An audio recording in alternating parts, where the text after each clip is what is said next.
Bang! Needs knives. I'm Jared with my lovely wife, Kara. Hello. And we are live, ladies and gentlemen, live on our Bang Gang members live sharpening. So today we are going to talk, I should have put it in the title. Maybe you should do that. We're going to talk about honing. Honing rods especially, but also honing stones, because this is a very important part to maintaining your edge. And we're specifically going to start off with kitchen knives. One is bigger and it's easy for me to show you, but I don't think I watch a lot of people, chefs, and a lot of people hone their edges, and sometimes it's ridiculous, right? But I'm not doubting that there aren't some incredible chefs out there that have been doing it for so long that they're just able to do it that fast, but most of us are not that. So trying to do what they're doing will destroy your edge. So I'm going to show you how to properly hone your edge on a rod with one of your kitchen knives. And hopefully this will make it to where you can take one of your dull, shitty kitchen knives that you guys all have, and make the edge. You didn't make it members only. I didn't? Whatever. Sorry, guys that are commenting that are not members. Oh yeah. You guys aren't supposed to be in here. Yeah, I'm gonna switch it. So yeah, you can become a member though. We want to soon change it to where only members can even watch, but in that case we won't have any of our moderators or anything like that. So we're gonna have to figure that out soon. Anyways, Kroby was first. We might possibly do a giveaway at the end of this. Let's talk about this rod. So I'm gonna move the camera down. We're gonna first start off. I have one of the VOSTEED chef knives. I really like this chef knife. We like this knife so much that we actually got her mother for her birthday the pack of these. I love that knife. That's the knife I use when I cook. Yeah, it's a really good one. I got a few other ones over here as well, including some buck knives. These are pretty cool, but we might get to some folders. We might not. We'll see how it goes, because honing, it's going to go the same way for both knives. So it doesn't matter which one I do, but I understand wanting to see things done on a folder more so than a chef knife, because I remember when I was first learning, I used to avoid chef knife sharpening videos and only look for pocket knife videos because I thought there was a difference. I'm going to lower it down. Bye, guys. Bye. All right, so let me zoom in a little bit. So we have the honing rod, right? Now, one thing that people don't really pay attention to is this mouthpiece. When you order one, try to get one with a mouthpiece like this. Now, there is, and I have these linked down in the description, angle guides. You can get an exact angle guide for your rod, and this slips right over all the way up, and you even have ones for stones. You can get these, and they work great, and that way you can take and hone your knife at the same angle you've sharpened it at. However, today we're going to freehand it, and we're going to use this little guard right here. Now, I don't usually go like this and then like this, but that is a good way to do it. I normally go back and forth like this, but you guys can't see that. Okay, now you guys kind of can. All right, so what you do is you get the spine of the knife, you're gonna lay it on. Now you want to try to make sure it's at the exact same spot and the exact same height. So pay attention to that. Pay attention to where it hits the edge, or sorry, the spine of the knife, and how the edge hits. So you can go just like this and use this as the guide. And now all you have to do is hold it going down. Then you can go to this side. And this is in the case if you're going to go straight up and down. We're going to do it the other way too. It's very easy to do this. And that's why there's no reason to have an extremely dull kitchen knife in your kitchen if you have a ceramic rod. Just that alone right there, that literally made this thing sharp. It did have a bunch of rolls in it. Now, maybe here in a second, I'll actually roll the edge on purpose and then re-straighten it out. But you don't want to apply pressure because this is so hard compared to the steel that it's going to do its job. It's not, it doesn't require you to put pressure. That's one thing. Number two, putting pressure is only going to create damage or make you miss your angle. So well, the way I like to do it normally is I lay it like this, literally in my hand, just like this. And I let the nose touch something just like that. And I'll sometimes use this as a guide and just for this side. But then this side, I always freehand. So what I do is I get my eyes nice and close to it. So my face is literally right here. I'm really close to it. And I observe this edge right here touching it. And I make sure just touching the apex. Like I don't want to raise it up too high. I don't want it too far down. I want it just barely touching. And I'm talking about a gentle swipe. Very gentle. I'm going to grab another knife. Now, this is what you don't want to see, and this is what you'll see chefs do. You'll see them doing that shit, right? And where they'll literally, and there's most of them. I'm not saying there isn't some really good ones out there because there probably is, but a lot of them are destroying their edges. Yes, it might come back sharper because their edge was already dull. And they probably don't need it as ridiculously sharp as some people, but I think that a lot of times they're just, you know, basically straightening up their edge a little bit from rolls. They're not really caring about the precision of the sharpness because these things are so thin, they're going to cut no matter what. But after doing that little bit of damage, I'm going to see if I can't straighten this out a little bit from what I just did to it. Because what I just did to it wrecked the edge.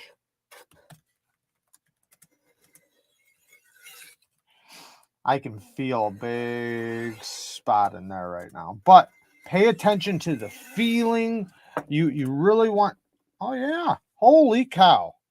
Yeah, straightened right back up. And that was very little passes right there. I bet this thing will slice paper right now.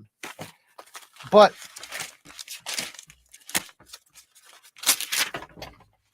let's see if this thing will cut some paper right now.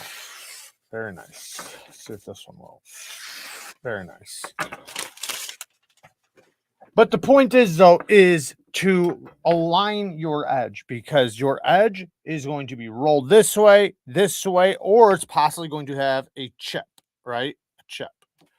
So in order to get the chip out, you want to push the steel, the apex towards, or you want to push the steel on the edge bevel towards the apex. Now, or I guess it'd be away from it, but you guys know what I mean. You're trying to align the apex. Yeah. Welcome, Pop-Up Pizza, to the Benchmates. And if everyone noticed, the Kershaws are now the Benchmates. It finally is official. We've leveled up. So now, if your edge, let's just roll an edge really quick. Oh wait, I'm sorry. There you go. I'll give you a little ding. I'm not sure. Ooh, doesn't that just kill you? This is an Arkansas stone. Ooh, what are you doing? I'm trying to see something.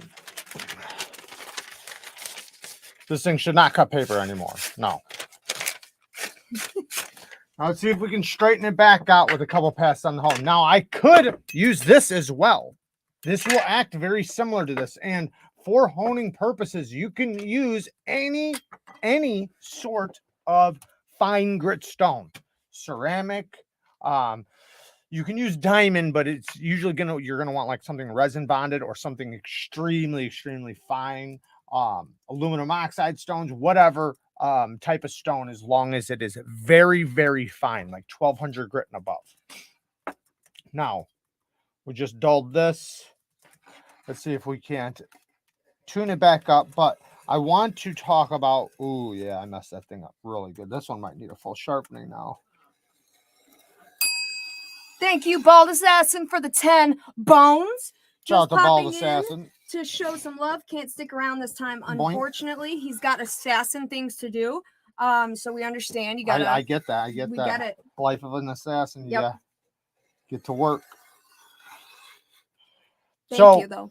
Yes, thank you. We're also going to talk about reverse passes on a honing rod here in 1 second.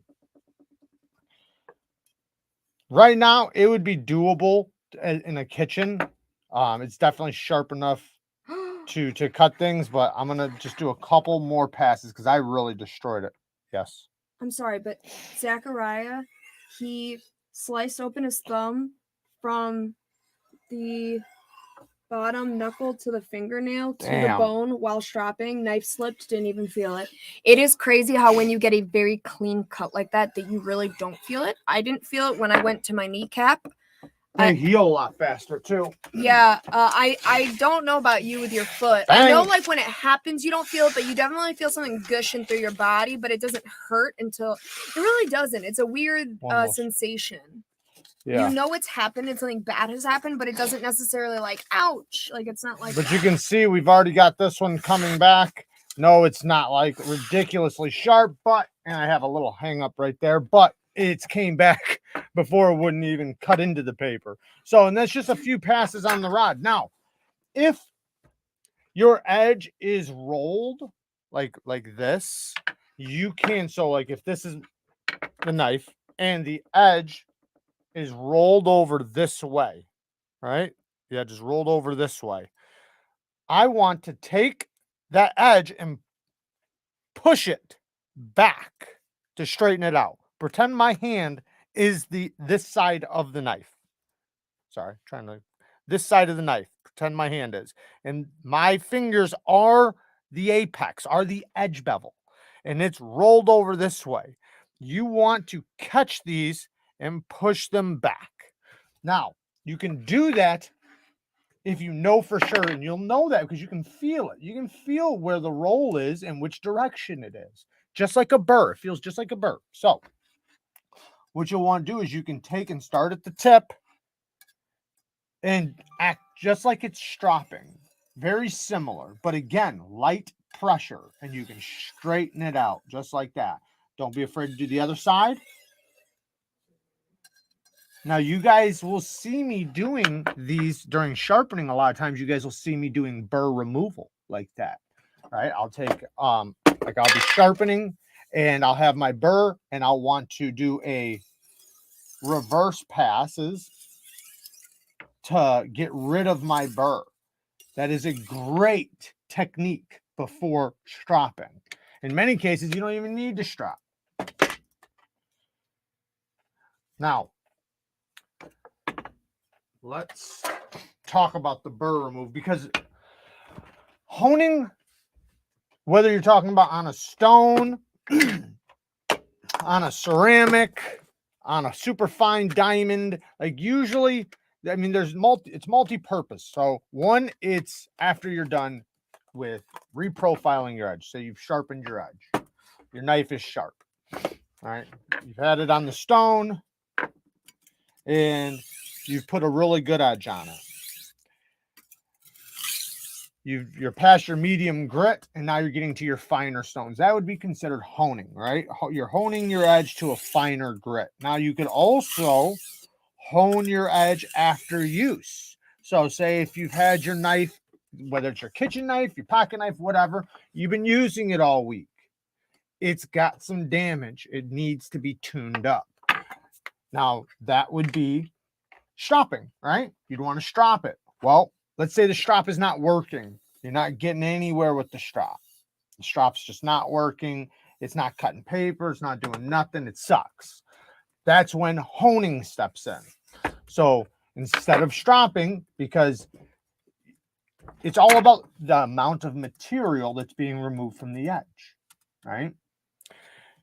Your apex might be so chipped up, rolled, microchips, that it needs more material removed from the apex than what a strop is capable of doing.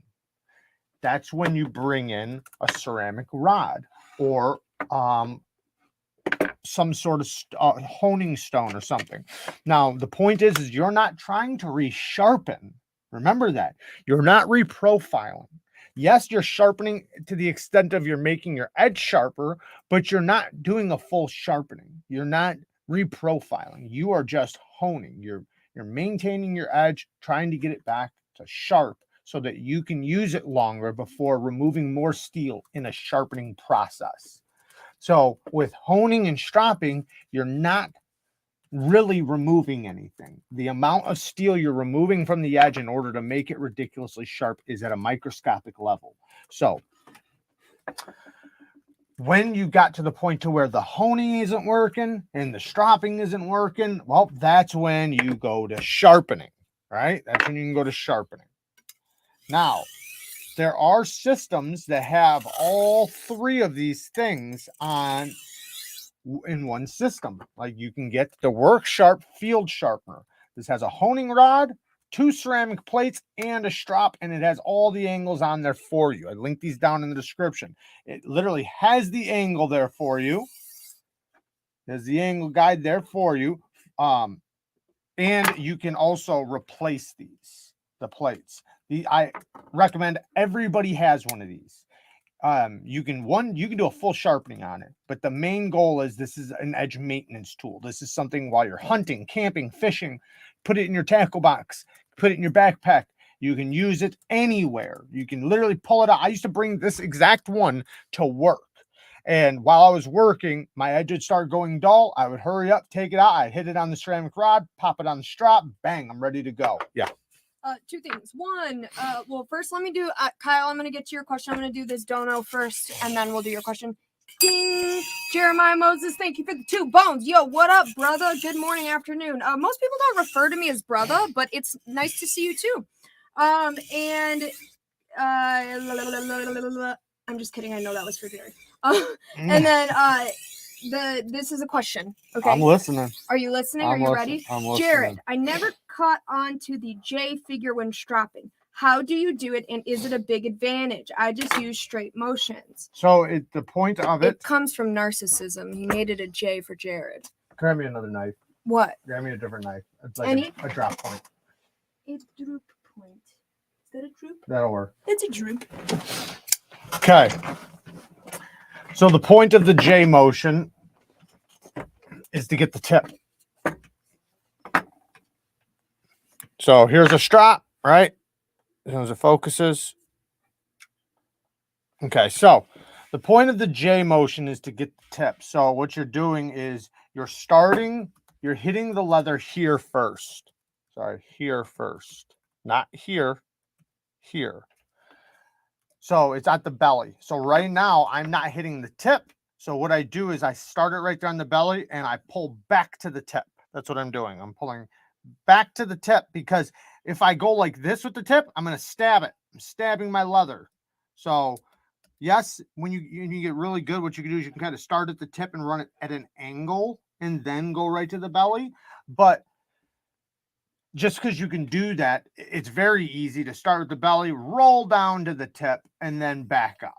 And it just makes it to where you can kind of go faster. You can, especially when you get really good at it, it's just kind of a faster motion but like I said, with certain edges or certain blade shapes, it's easier to just start right here at the tip and go like this. Dennis says he feels like the tip is duller afterwards doing that. Well, then you're just doing it wrong. Oh, got him. Because the point is if you're holding the right angle, then why would it get duller? It only gets duller if you're making a mistake, right? You're flaming Dennis. I'm not flaming. You're flaming. So what I would say is, like I said, make sure you don't start at the tip. You're starting right here at the belly or the top part of the belly, and you're pulling down in a way. Down. He gets the best results if he goes with the grind lines. Going down at an angle. So you're starting at somewhat at the belly, pulling down in this way, down this way, which is getting you're kind of out of your tip. Oh, am I? Sorry. Yeah, you need to zoom out.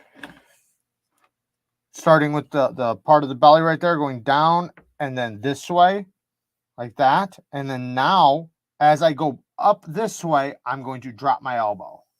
So it's all about your elbow and how you're maneuvering that, because the whole point is just to get to the tip. That's the whole point of it. If you can get to the tip just like this, then go for it. Some blade shapes are easier in order not to poke the leather, to just start right here and pull down to the tip and then back up. And you are still going the way the grit is going on the edge. Going backwards right here, that little tiny bit, you're just making sure you hit the tip. Your tip is still going to go this way and then at an angle and then back this way. So you're still following the grit. Thank you, Jeremiah, for another 2 bones. I now feel like the world's biggest piece of shit because he said, I'm sorry, Kara, this is my first Bang Gang live. So thank you for that. Now I feel really sad. I promise you, because he said, what up, brother? You know, because you're the one talking. I'm not on camera. And I was like, wow, that's weird. Nobody ever calls me that. Yeah, like, you said you're joking. I know, but now I feel bad because he gave us another 2 bones, but we appreciate it. Thank you, man. And don't feel bad, Jeremiah. I was really only joking. So what I'm going to do is I'm going to create a burr on this side really quick, and then we are going to remove it. This is a 300 grit diamond plate.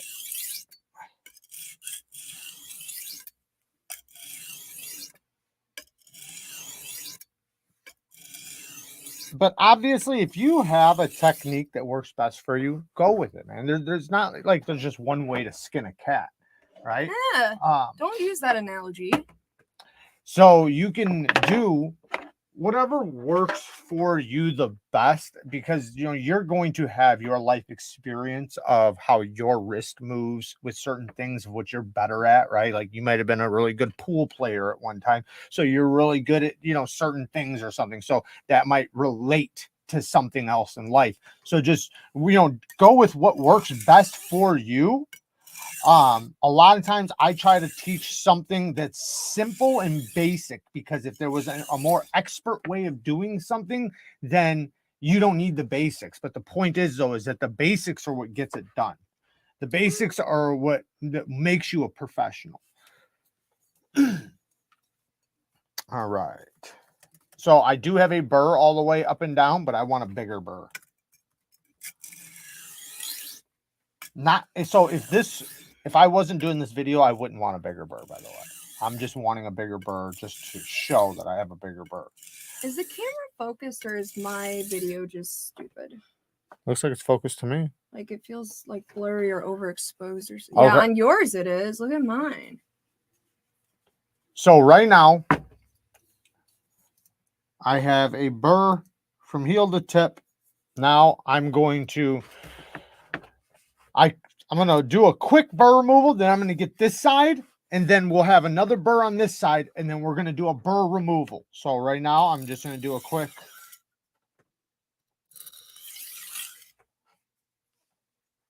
So now I'm just going to hit this side really quick. Shouldn't take long.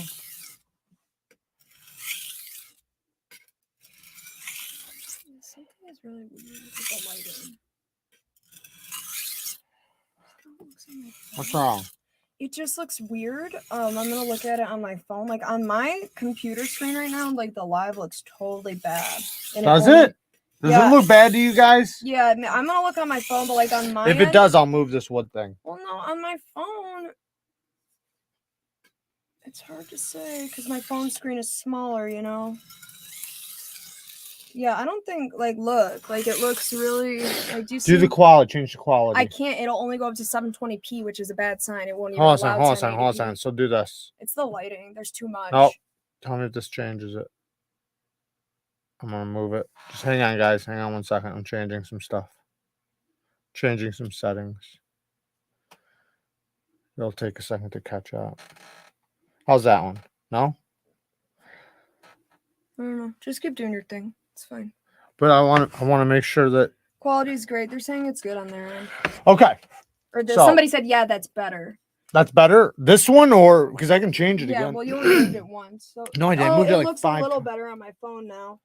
Okay. But my phone's smaller, you know, so this quality is always going to look better on a smaller screen. Sorry, guys, that the quality is. It's just weird that it'll only let us go up to 720p and not 1080. Because it's live, probably. That is true.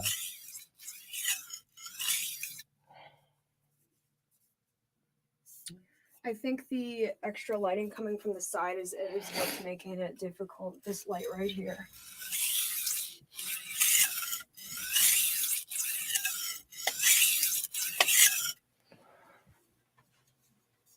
Better?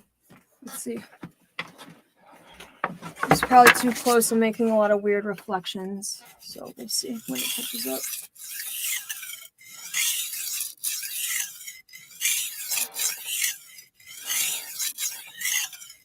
Kara, can you ask Jared how much pressure he's using to remove the burr? None. No pressure. He uses anti-pressure. Anti-pressure. No, seriously though, yeah, you want as little pressure as possible. You just want enough pressure to maintain your angle. When you're putting pressure, you're going to wind up changing your angle. So you're wanting just enough to maintain your angle and get the burr to snag the stone, because it's going to be kind of like a fish hook, right? If fish hooks into something, that's what your burr is going to do to the stone. It's going to fish hook into the stone. So then you're going to kind of let the little teeth, because remember, they're like my fingers right now. It's like this. That's how the burr is. It's like jagged little pieces. So you're going to let it hit the stone and snag it off. That requires no pressure at all because the stone is harder than the steel.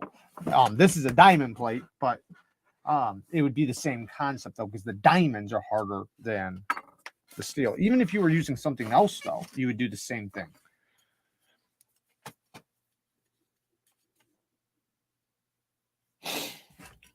Having trouble hitting this one.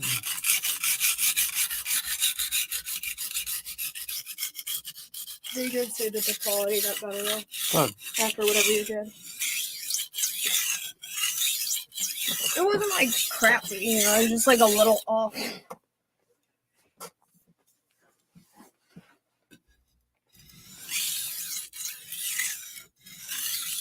It also might be better, like more zoomed out too, though, because it There might we be go. too close. Now we're finally getting a burr over here. All right. They said, Kara, can you ask Jared, do you use different pressures depending on grit and or stone types when just sharpening, not removing a burr? So with sharpening, yes and no, not really. I usually try to let the stone just do the work. However, there are times where you're removing a lot of steel and you're on your coarsest stone and you're trying to remove a lot of steel, so you'll wind up putting more pressure. But it's generally not a good idea regardless of the stone, because it's going to make you lose your angle faster. Just maintaining your angle is going to be the most important part. As long as the steel drags across the stone, you're doing work. Now, when you start applying pressure now, it's going to be harder for you to apply that same pressure over and over and over and over and over and over and over at the exact same angle over and over and over and over. So that's why find your angle. Don't put a lot of effort into pressure. Just let the edge hit the stone and make sure you maintain that angle. Focus more on the angle, holding that, than the pressure. But yes, there are going to be times where you might apply a little bit of pressure to remove more steel at one time. But generally, the higher the grit you go, you're not going to want to apply more and more pressure. That's more so just for the coarse stone to remove steel faster. Okay, so we do have a burr finally, but I'm not happy with this edge bevel yet. So I'm going to hit it just a few more times.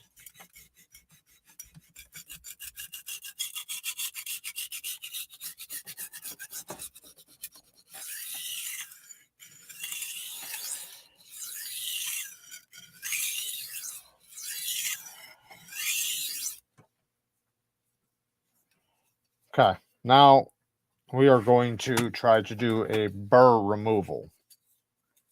So I'm going to go from the tip. I'm going to drag down just a little bit, kind of like the stropping thing we were talking about. I could just go right from the tip and go straight up like that. Don't bump me right now. Did I bump you? Yeah. It was a light tap. It was a tippity tap. But you can drag down and then up. I know, I'm trying to... I'm sorry. My fault. I usually poke you down here. I know. Yeah, you're right. You're getting The my butt elbow. poke. Yeah, don't do my elbow. I did an elbow poke. I meant to do a butt poke. Now, this is going to be the same angle, but it's going to be lighter pressure than what I was sharpening. That is one thing. I was using more pressure while sharpening than I'm going to do for burr removal, always. Even if I'm going to do burr removal forward, unless if like I'm going to switch stones, then, you know, it wouldn't matter, right? Because I'm going to the next stone and I'm going to create another burr. But as far as when you're trying to remove the burr, you're trying to be as gentle as possible because you're trying to reveal an apex, right? Your perfect sharp point is what you're trying to reveal. So you don't want to sacrifice it, right? You don't want to do a burr removal and have it damage the apex you're trying to reveal. So it's, when you try to think about it as like cleaning something off, right? You're cleaning off all the metal particles that are formed at your apex, and you're just trying to get them to fall off or bend it back and forth and snap off in order to reveal that perfect apex. Yes. I just wanted to share with you that Papa Pete said I'm now able to kind of freehand sharpen due to Jared's videos after more than 40 years of trying. That is awesome, man. That makes me feel really good, man. Good for you. And thank you. So now, from me doing that, I've rolled the burr over to this side now. So now I'm going to... Thank you, Jeremiah, again for the 5 bones. And he says, just because you two are the best YouTubers I know. Thank you very much. Awesome. We very much appreciate you, and that means a lot.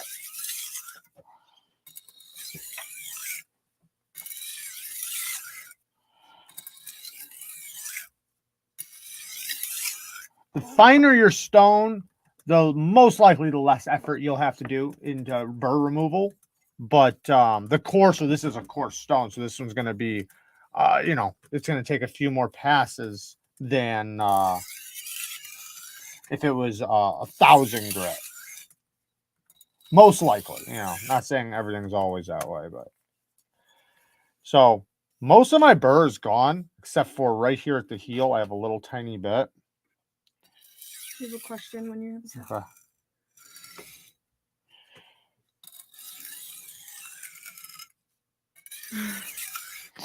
Also, I could have sharpened, got my burr on both sides, and on my final burr, used the ceramic rod to take it off. I could have used an Arkansas to take it off. I didn't. If you have trouble doing burr removals on the same stone that you're sharpening on, stop.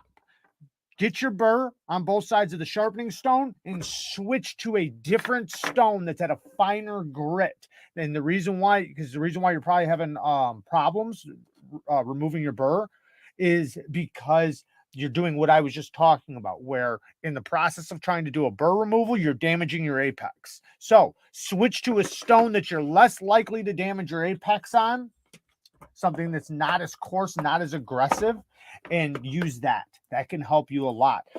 Ceramic rod especially, man. This is such an important tool in any sharpener's toolbox. What's up? Dennis asked, and I think we talked about this in the DMs, Dennis, but he asked that he said, I struggle with sharpening the tip correctly on sheep's foots more than on very pointy knives. Can you ask if it comes from the geometry or just me? I already know the answer, LOL. Well, I'm not sure if you're having trouble hitting the tip or if you're just not liking the way the tips come out, because they come out wrinkly. Obviously, if the tip is thicker, that's the grind. That is the geometry. That's the grind of the knife. But if it's well, when he asked in the DMs, you told me to tell him that it was probably because he just wasn't following through with the tip. Look at that. But it's weird that you would have an easier time following through the tip on a pointy knife, which would imply more belly typically than a sheep's foot. So that's interesting to me, actually. Way Don't you think it would be easier on more of a utilitarian sheep's foot type shape? I don't know what type of pokey blade shape he's talking Probably about. spear point. Well, that would be the same angle. A spear point is going to be basically the same angle as a sheep's foot. I might be making I that know. up. It could be a clip point. I don't know either. That's my point. That's why I don't know. It's hard to say what somebody else means. Man, this thing came out really good. But no, you do want to follow through to your tip when you're on your stone and make sure. I'm gonna grab a different knife because this one's nice and sharp now. Like say this is whatever. But when you're going, you want to sometimes take your finger right here at the tip and push it into the stone. Make sure you can feel the tip hit the stone. That's how you can make sure you're hitting the tip. If that's your trouble is hitting the tip. Because there's a difference there between, are you having trouble hitting the tip or you just don't like the way it looks after you're done because the blade is thicker, because certain blade shapes, the taper is going to go from thinner to thicker. So your bevel's going to be bigger at the tip. That's just the way it works. That's just geometry. He said he can't hit it properly. Okay, so you want to make sure. Okay, so I'm gonna explain this really quick because I know a lot of people have troubles with this, especially with bellies and stuff.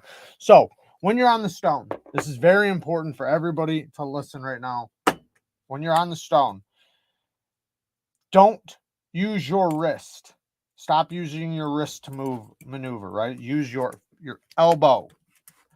Because as you come across the stone, my wrist is locked in place. So I am not going to maneuver this. Now, as I'm coming across, when I get to this part right here, I'm going to just use my elbow to lift. And I'm going to lift it up really high with the mic, really high in order to get to the tip. And now I'm going to take my finger, apply it on the tip. I'm literally touching the tip. So as I lift my elbow, I'm going to know I lifted my elbow high enough because I can feel the tip is touching the stone. Like there's no doubt right now, my tip is not hitting the stone.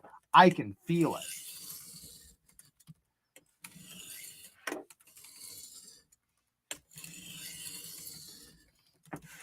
Now, with your elbow in place, there is going to be times, and this is more of an experienced move, but when you get to a better experience level, you might not be hitting the back side of the bevel, right? You're hitting it all, your edge bevel is good all the way up to the tip, but you're not hitting the back of the edge bevel. You're hitting the apex, but not the back of the edge bevel. You might need to just go like this with your wrist. Just a little pop. That's it. Pop. And I'm exaggerating right now. So that's just enough. Like right now I'm to the tip. In order for me to get to the back of the bevel, I'm just going to lean it back a little bit. Do you see that movement? That little movement right there? That's just for me to hit the back. Now you got to be careful with that because you can make your edge bevel really big on one side and smaller on the other side if you're not careful with that. But that's why I say that's more of an expert move. Just stick with the basics. Use your elbow. Because that is where, remember, when you do the basics, that's when you can introduce little things. When you're trying to do all these other things, basics mixed with expert, mixed with experience level stuff, mixed with this guy's stuff and this guy's technique and that guy, you're just fucking, none of it's gonna wind up working because one thing is going to wind up screwing up the other thing. Stick with the basics. That way, when you want to introduce a little tiny smidgen of an expert move, it'll make sense and it'll work. Just like that little tip move I just did. The only reason why I would do that little pinch of the wrist right there is just to hit the back of the edge bevel, and that's only in the case that I wasn't hitting the back of the edge bevel. I might have been hitting it already, so I'm only doing it just in case.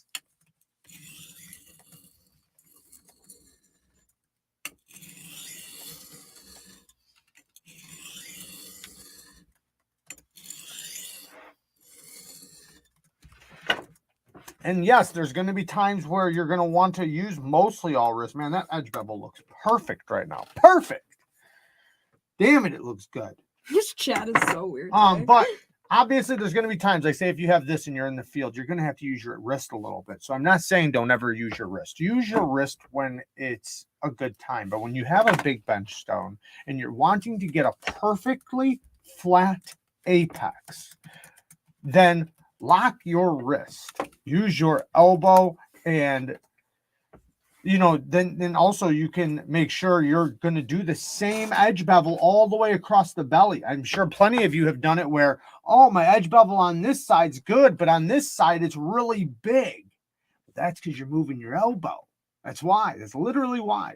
So if you're having problems with the belly matching up on one side and the other, it's because your wrist is not doing the exact same movement on both sides. But guess what would do the same movement on both sides? Your elbow. Because you're just following it. You're just following the edge bevel. And right here, I need to get to the belly. I start lifting my elbow. Start lifting my elbow. Right to there. Now, if that was my wrist, what's going to happen? I'm going to bend it backwards. So now I'm hitting the back of the edge bevel instead of the apex. Like, obviously, there's times when you can do that, but that's when you start getting into, you know, more expert level moves.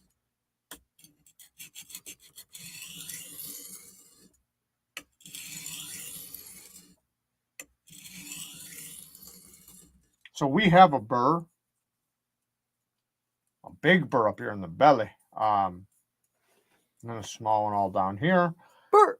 Burr. Do you ever think about that? What? Did you say burr a lot? Gucci Mane? No. What? No, I don't think of that. No. How could you not? I just don't. Come on.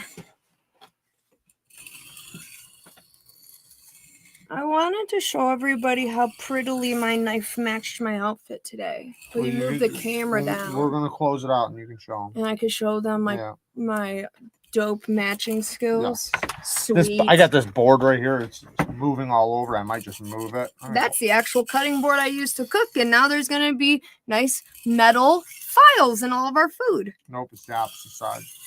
I like using that side because it's harder to scrape things off the side with the ridge. So now we're going to die. Rinse it off. Nah, fuck that. I want to die. Yeah, no.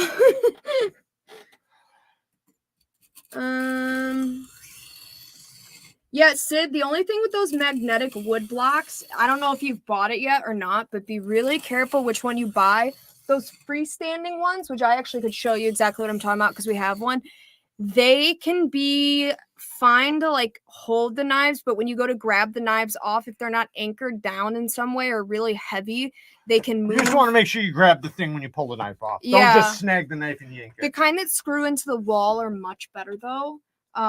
Or Sid, look at that link I dropped if you scroll up, and it's a universal knife block where once you put the knives in, the part that holds the knives in is not on the edge like a typical block. It's like opposite of that. It's sideways. It holds the actual just face of the knife, and it only does that on one part of the knife, and the rest of the knife hangs freely, but inside of a block so the edge is not exposed. It's a really good idea. It's called a universal knife block. I would look it up. It fits any knives. I am not making you a sandwich, Kyle. Only Jared gets sandwiches. Sorry. Only one man in my life can have sandwiches. It's my baby. You want a sandwich? I do. I'm actually really hungry. I know you are. So I'm going to do the burr removal on the ceramic stone this time. Like I said, I just got the burr. I technically, just to not waste any time, I don't really feel too much of a burr down on this side, but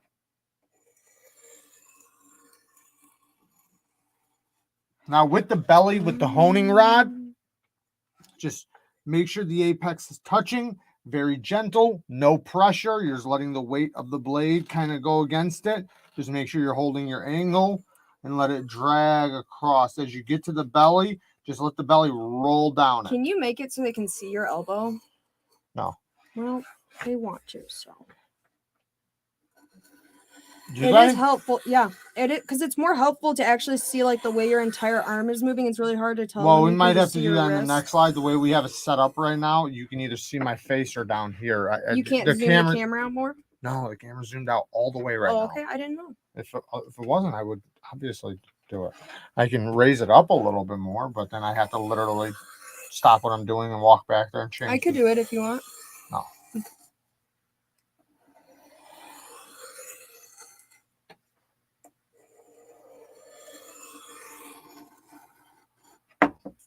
I can feel there's a little bit of burr right there. So with this one, I'm going to do a reverse pass because I can feel I'm not getting it. This is a time when a reverse pass works good. Sometimes you definitely want to try different methods. That felt good.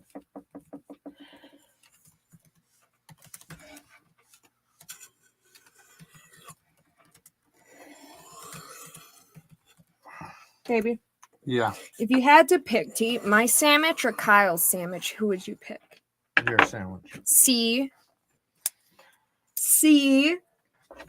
All right. We're almost done with this one. We're gonna go back to honing because I want to do one more part on stones, honing on stones. I just didn't want to neglect this really quick since I messed it all up on one side. Wanted to make sure I tuned it up at least. Who was talking about the block with the sharpening? Okay, yeah, Antimatter was talking about this block for kitchen knives that has like stones in the slots. So like when you pull out the knife, it comes out sharp or something. I don't know. Yeah, fuck those. Yeah, that's why I was kind of wondering if it was a fuck those situation, because wouldn't that kind of just be like little pull through sharpeners? I might be understanding it wrong. Well, he said stones though. How could it do that? It doesn't matter. The whole point of the reason why it messes it up is because you're just making micro bevels when you're doing that. You can do that with a ceramic rod. I mean, if you don't care about just micro beveling your knife every time you put it in there, so regardless of how sharp it is, right? Like if I sat there and polished my knife, or not polished, but like put a perfect edge on my knife, the last fucking thing I want to do is all of a sudden throw a damn micro bevel on it. It's already a perfect edge. So to me, that would just be ruining my What knife. if it's not a perfect edge? Then would that have some merit? You're like just if you're putting somebody micro that doesn't sharpen? Yeah, you're putting micro bevels on it. That's what you're doing. Because every time you put it in, it's literally doing what I'm doing with this, but it's going to be different every time. Like with this, you can control it, do it when you want. But I mean, if people like it, use whatever you want. I mean, I'm not the boss. I wouldn't do it. I don't know what the exact system even is that they're talking about, though. Like, I didn't see it. So this is an Arkansas stone. I also pulled up, we can choose the ceramic maybe, but I pulled up a ceramic too because I want to talk about honing on a stone, because you can use the stone just like the rod. People. Yes, that is good enough for old people. You're right. Yeah, there you go. Somebody who really does not want to try to sharpen their knife. That's what it's good for. So with a ceramic, an Arkansas, a rod, any sort of fine stone, any sort. I'm talking about any sort of stone, as long as it's hard. Listen, hard and fine grit, so not aggressive. The surface is very fine. You can use it for honing. So you can use it for a time when, like we were doing with the ceramic rod, I had a burr, I had a roll, I had a chip, I messed the edge up. I can use the stone to straighten it up. Kind of like stropping, except for I'm using the stone. I'm using the fact that this is such a hard material that it's going to straighten my edge up. It's going to align my edge bevel, rip off any burrs, and hopefully, if I have little tiny microchips, it might even realign them, or yeah, basically realign them. You can go forwards,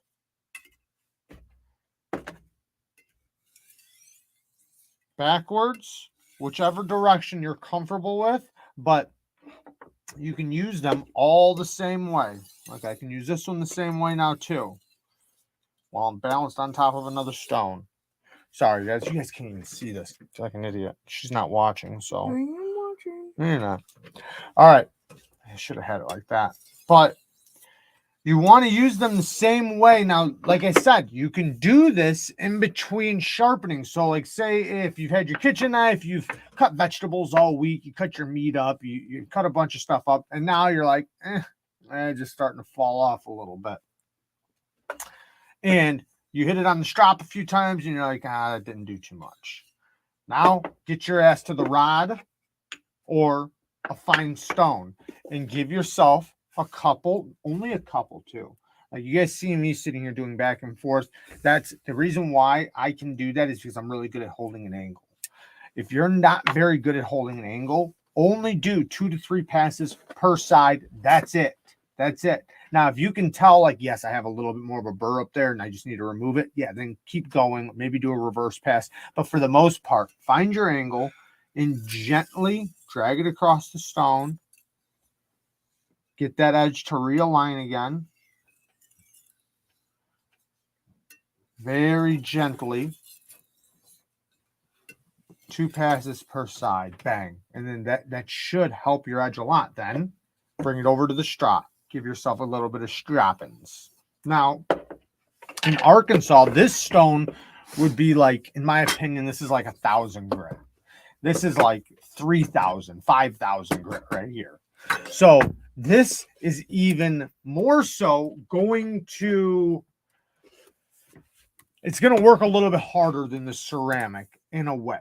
The ceramic is harder of a stone, but this is more aggressive of a stone. So if I needed, what's wrong? Nothing. You sure? Yeah. Sounds like something's wrong. No, nothing. I'm good. But you can use these Arkansas for a lot of different things. I love Arkansas stones. I know a lot of you guys think, because I'm always recommending diamonds, saying don't use Arkansas for sharpening, high wear resistant steels. And that doesn't mean that this is not an amazing stone to have. You have a lot of steels that are not high carbide, high wear resistant steels. There's a ton of them, probably more so than there are the higher end steels, right? So these work great and they last forever. Like literally, this thing I've had for years. You can recondition them, you can reflatten them. They're amazing stones. And they're fine enough to do the honing work, but aggressive enough to be a fine edge. Like meaning like I could come off of a 600 grit and use this to finish my edge, and it'll be a cloudy finish. It won't be mirror polished, but you won't really see the grit pattern. It'll be a cloudy finish. Can I do this? Yeah, go ahead. Thank you to Courtney Winson. Am I saying that right? Courtney Winson for the 199 bones. Thank you, man. Says, talk about Aaron Hogue, please, Hogue knives. I don't know what to say. I don't know what that means. Did something happen? Did he pass away? I think he passed away. I don't know what to know say what about that happened. though. I didn't know him, so like there's not much I can really say about him. No, we're not touching that one because I don't know it. So I'm not gonna be disrespectful. I don't know him. So all right. I just want to know what happened. I think he passed away. Okay. We don't have to talk about it. I heard somebody He else passed away in a plane crash. Well, Okay. that is incredibly sad. Yeah, it's very sad. I didn't know that. I personally don't Wow. know him, so I can't like. Well, picture- you can still say my condolences, though. I'm trying to say that. Sorry. But yeah, my condolences. I don't know who he is or what he looks like. I can't get a mental picture of him, but that is a very sad thing. So shout out to him and his family. Did he fly planes? I guess. Like I said, I don't have information. Yeah, on he him. was a longtime private pilot with thousands of hours of flight time. And he had top position for the start of the Jet Why Gold did he race. crash? Around 4 p.m., his L-29 plane named Ballista crashed during the third lap of I didn't even know they did plane races. That's crazy. A few miles away from the spectator stands. As for what precisely caused the sudden tragedy, no one is able to say at this point. The Federal Aviation Administration and National Transportation Safety Board are currently investigating the incident. All races and subsequent races were suspended following the crash. We express our deepest sympathies to the pilot's family and friends, as well as the racers and race fans. That is super sad. It's very sad. So Yeah, that's very, very sad. So we're going to finish this video off with one. We're going to talk about using diamonds for honing, and having some sort of rod or little stone, hand stones. It's just similar to having something like this. The difference is I don't have the ceramic, the strop, the angles. I don't have any of that. I literally just have the diamonds. We're going to talk about that. We're also going to do a quick giveaway. So, Are you doing a giveaway? no, somebody else is. Of course we're doing a giveaway. What do you mean? Did you say that earlier? Yeah. Oh, somebody asked. Yeah, I said that. Yeah. Yeah, no, I said at the beginning, I said we might do a giveaway at the end. That's what I said, are we? So we need to find something to give away. Okay, I think Maybe there's some something. sharpening supplies. I know we have a honing rod. I'm going to give away a free song, and I'm going to sing them a song, and that's what they'll win. How about that? You think they'd like I think that'd be perfect. You win a song. La, la, la. Okay, so grab me, I'll just use this. So this is a knife that pretty much has like just a factory edge on it, so there's really no reason why I would do this to this edge. I could grab something else, but you can use Kroby. Thank you for the 10 bones. Ever plan on making any concepts? Yes, we do. But you can use this as a way, because you can get these which are like, they're like 600 and 1200 grit, or 1200 grit and 1000 or 2000 grit. There's different grits. Most of the diamond rods you're going to get are going to be between 600 and 1200 grit. Some of them are 2000 grit, but you can get the diamond rods and do this exact same thing, but you can use them just to gently, because this isn't very aggressive. Remember, this is like a 1200 grit right here. I think this is like 800 and this is like 1200. It's probably even more than that now because I've used it a lot. So I can use this to maintenance my edge really quick just by doing a couple little light passes on each side, very gently, no pressure, and just making sure my angle is being held. That's the most important part, is my angle. Now, I know a lot of you guys have problems with, you can hold an angle going towards you, right? Because you can see the edge bevel, but going away from you, you can't, right? So what I would recommend doing is if you can hold a good angle coming towards yourself because you can see the edge bevel, when you're going away from yourself, give yourself an indicator. So like right now, I could use my thumb. See my thumb right here? I'm going to use that. So now my thumb is going to touch a specific part of this knife every time. And I'm going to use that same angle every time. So now when I come back, I go to the same exact spot on my thumb. You can use this as an indicator too. I can literally take the spine of the knife and let it rest on this little shelf part right here, right? Just like that. And I can do that same angle every time. Now try to make sure it's as close as possible to the angle that's on the edge, because that's the point. You want to make sure you're getting the angle that's on the edge. But if you can get that really close, I mean, just that little bit right now, this thing is probably 3 times better than what it was. This thing's actually really sticky right now.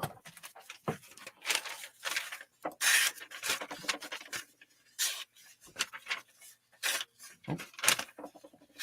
Damn it, as I'm messing up. There we go. Like, what is going on? Not the best edge, but I mean, it's definitely a workable edge. Yeah, that's really good. So that would totally get me by right there for another 3-4 hours of work, right? And if not that long, because sometimes after you get done honing, you know, like you'll use your edge and it'll go right back to shit. That's usually because you have so much damage and all you did was realign your apex. So you still have all the damages, and once you use it, all the damages just come back. So that's another reason why it's super important to make sure that when you start your edge off, the most important part is to have a good foundation. The good foundation is your edge bevel and apex. If you can make sure from the start that is, I want to say good, but if you want to make sure that's quality, right?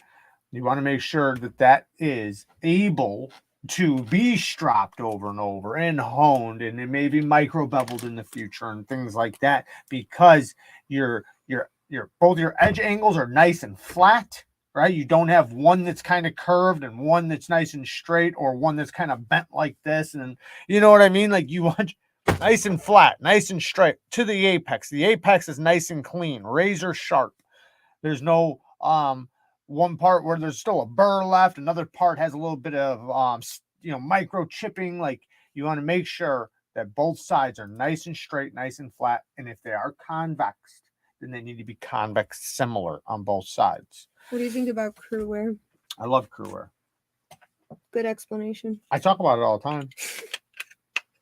Crew wear is awesome. Crew wear is a great fine edge holding steel. That's the beauty of it, is that it holds a fine edge for a very long time. So like, if you have like say a hair whittling edge, it'll hold a hair whittling edge for a long time. Once it loses the hair whittling edge, it loses its working edge very fast too, though. So it doesn't have a great long lasting working edge, but it has a great long lasting fine edge. So for like mirror polished edges and things like that, where you want that nasty sharpness to stay there, crew wear is a great steel for that. Let me grab something to give away to you guys. Let's see here. What do we got? Should we give this away? We should definitely give a knife away, right? You guys Whatever want a you knife? want. Whatever you want to do. Let's give them this piece of shit. Whoa. I'm just joking. I didn't even grab nothing when I said that. Well, this is brand new. Let's give them this. This is the O Knife Zilla. Fantastic flipper, full-size knife. It's got a little smudge on it I need to wipe off, but that's nothing. It's still got a factory edge. It's only cut a couple things. I mean, it's still a perfectly fine edge for a factory edge, right? It's a factory edge. I didn't resharpen it or anything. Let's see if it'll at least cut paper. Yeah. It's got a little hang up right there, though, doesn't it? Try that again. That's not bad. Good enough to give away. All right. We'll give this away, and we have a honing rod, one of these that we'll send along with it. And if the person that wins wants some sharpening angles, like some angle guides, things like that, we can send some of that. We'll also send some gunny juice. If they have already some and they need a specific micron, they can let me know. I have doubles of each one. So right now, I personally always recommend 6 micron for just regular edge maintenance. That's what I have on this one. But you can use anywhere between 3 and 9 does really good for edge maintenance. If it's a polished edge, 1 micron, quarter micron, things like that. So it just depends on the type of edge you're trying to maintain. But gunny juice, look how fast that stuff mixed into there. Look at that. See how fast that was? Shit's already absorbed. That's diamond gunny juice emulsion. It is such a good stropping compound. I'm going to give you guys whoever wins that. So Kara's going to decide what type of game we're going to play for this giveaway. What are we playing, baby? You guys are going to guess what kind of shoes does she have on her? No. Here, I got a good one. All right, I recently got a trail cam that Jared got for me, and I love it dearly. And just to make it fair, I'm going to let all you guys know that we live in Northern Illinois, okay? And in my trail cam, I put it out back, and I finally got a good video of an animal, and I'm going to have you guys guess what was that first animal that I got on my trail cam video. And we live in Northern Illinois to help you guys out, okay? All right, when I type, don't do it yet! When I type go, you'll go. Wait, actually I have to think of what actually it was. Hold on. It was I can tell you what it okay, was. I got it. All right, ready? And I'm gonna do it. You can guess more than once. But you only have 10 seconds. Well, I mean, if no one gets it. I'm just joking. Okay, not yet. Not yet, not yet, not yet. Dang, no one got it yet. You guys are close. I definitely got some of these after. Jared. One of the answers was Jared. It was me lurking around. Wow, you guys haven't got it yet.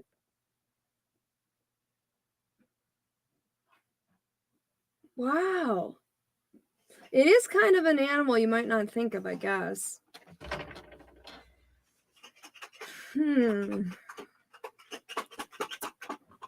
Really? I can't believe that no one has got it yet.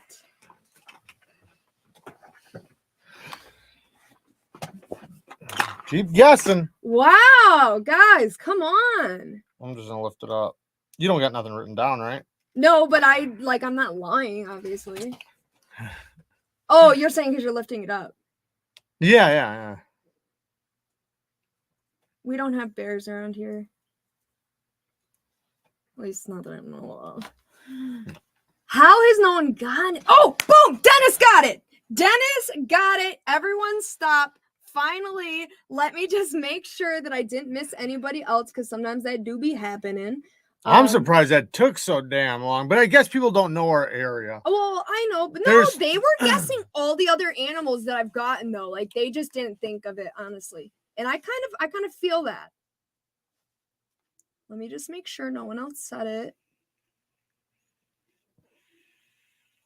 Yeah, no one else got it. The answer was a skunk. Who's the winner? Dennis. Dennis again? Didn't he win? Didn't he win already before? Yeah, he won last time. Fucking cheater. Yeah. All right, so I swear I'm not funneling answers to Dennis, you got a skunk is not a weasel. Ooh, somebody's trying to get you with semantics. Okay, so Dennis, you got the O-Knife Zilla. He's in fucking Germany or something though, ain't he? Yeah. He is. Okay, so do you need a ceramic rod? Let me ask you that, because if you don't need a ceramic rod, I won't send you one. I'll save it for somebody else. That way the box can be smaller. But if you do need a ceramic rod, I will send it to you. So Dennis knew because he stinks like one. That's what God said. Ask him. Or well, you just did. I know. I just see if he answers. That's what I meant to say. No. Wait, what? No kind shit for me today. Rod is good too. Does that mean you need the rod? I don't know what that means. Yeah. I don't either. Do you need a rod? Yes or no? If no, you don't need a rod. Yes, you do need a rod. I also have some angle guides here. If you don't need angle guides, let me know. I won't send any. But these are the kind that go next to your stone. I also have the kind that go on top of your stone. If you want some of those, let me know. I will send them. They will help you with freehanding and holding an angle. If you don't, yes, he needs one. He needs the rod. Okay, so we got the rod, the knife. Do you want the well, you know what? I'll send the guides just because this has rod guides in there too.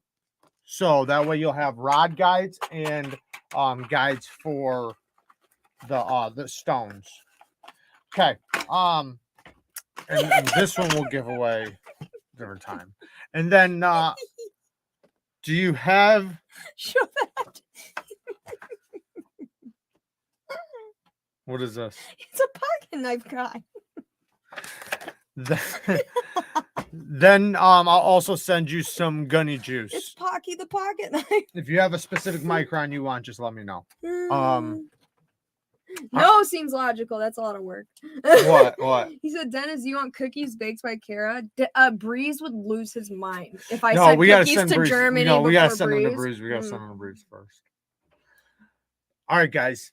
Shout out to the Bang Gang squad. Thank you guys for joining us. Thank you guys for the donations and showing so much support and love. We love you guys.